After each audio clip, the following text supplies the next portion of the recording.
Yeah, what's the legality behind like sampling music and then like putting your own beat down? Like, Putting your own is beat it down, that you get joy? paid.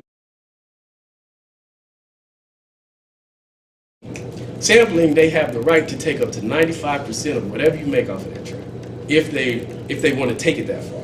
Most of them will listen to the track. If it's something meaningful that they kind of like, then they'll pick a percentage and they'll work with you. If you have them in the video or some shit, or you know what I'm saying, throw them in the back like Kanye did with Chaka Khan, where he threw his picture in the back. Believe me, she took off some money. That was a business arrangement. Yeah, man. Yeah.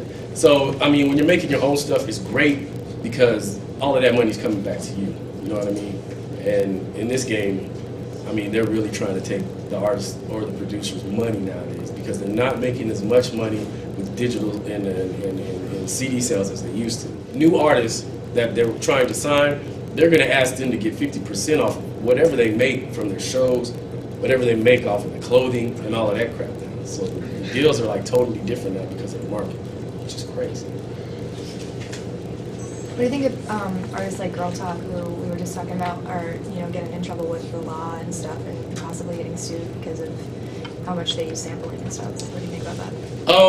Do you know this cat Girl Talk? Huh? You know this cat Girl Talk? No. All right. What Girl Talk does is when he performs, it's sort of like a DJ, except he doesn't use any turntables or even CD turntables. Mm-hmm. He'll basically produce live on stage, but he'll use instrumentals, pieces of acapellas, and frequently his songs will have, without adjusting, without changing the samples, without sending them through any compressors or anything, like straight up using these things and create songs that incorporate pieces of 15 other songs and just keep it moving throughout the night. That's a whole nother legality, right? Because you're dealing with performance mechanics. You know what I'm saying? That's a whole different kind of royalty from actual producing, because he's doing it as they're performing it. Right, it's live. Well, he was selling some CDs. He got in some trouble for that, but he'll get in trouble. I mean, yeah, for selling the CDs. He'll continue to get in trouble for that. But live on stage, that doesn't affect legally. Like that doesn't cause problems with I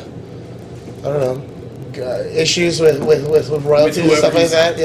Yeah. And that's probably the main issue. So how come they don't come after me as a DJ? Isn't that what I do? Well, he is, but I mean, you said he's making CDs from it and selling it, and that's how he's building his name. So the problems with promoting their music, you're not actually making it, and people are, you know what I'm saying? There's not people up there performing to what he's scratching. Yeah. So yeah, he's probably going to be dealing with some new issues, which is cool because hey, that opens some doors if he wins. You know what I'm saying? Helps me out. Yeah, exactly. What's the first beat machine you used? DR5. I don't know if you've ever heard of DR5, the little video. Yeah, the sounds in the DR5 are generic. And what qualifies as good sounding material is the bit rate. Marker. When Full teacher mode now. when sampling, when you got different sounds in different keyboards, and the DR5 is just a little drum machine. It's a real little small portable drum machine that you can take around and make beats on. The thing is that the bit rate on that thing is, I think, like 8 bits. So you did like No way, really? 16, yeah. Because most songs that I get are 320. Exactly. No, you're talking about as far as MP3s and stuff. Oh, okay. This is different. Sorry. What it is when a beat is sampled, it's not really the like me talking now. Me talking now, if you were if I was to record myself right now, you'd see a waveform that would go like this. You know what I'm saying? Up and down, up and down. When something is sampled in digitally, what it is a digital representation of it.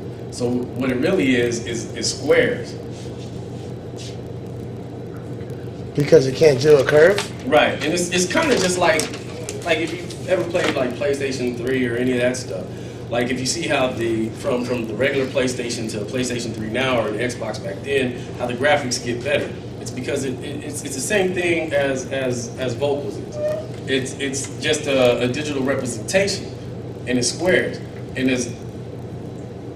when the sample rate gets higher, the squares are more condensed. You know what I'm saying? So it'd be more like this, so it actually starts representing a real wave. So of course the quality is going to be better. It's not sounding as digital. You see what I'm saying? So DR5 back then was sounding real crappy compared to what I got now. You know what I mean?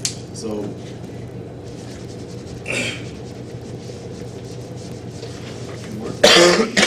huh? So you work with MPC though? No, I have, but I don't really prefer the MPC because of the limitations on the MPC. Like with the MPC, I can't use other programs. Like if I wanted to use a program that had different sounds in it that you can't really sample, I can't put that in the MPC. You see what I'm saying? Like, so you're not talking about like CDs with the sounds already on there. You're talking about Like Spectrasonics makes a couple of things. They make Omnisphere, which is like atmospheric sounds. They got real sounds like, you know, actual sampled violins.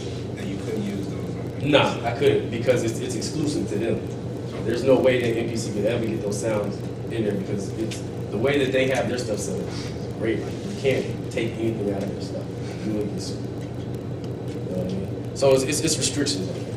Can't you use MPC as a video production sample? Yeah. Now, I'm not saying that the MPC is like garbage or anything like that. The MPC has a wonderful bit rate, a wonderful sample rate.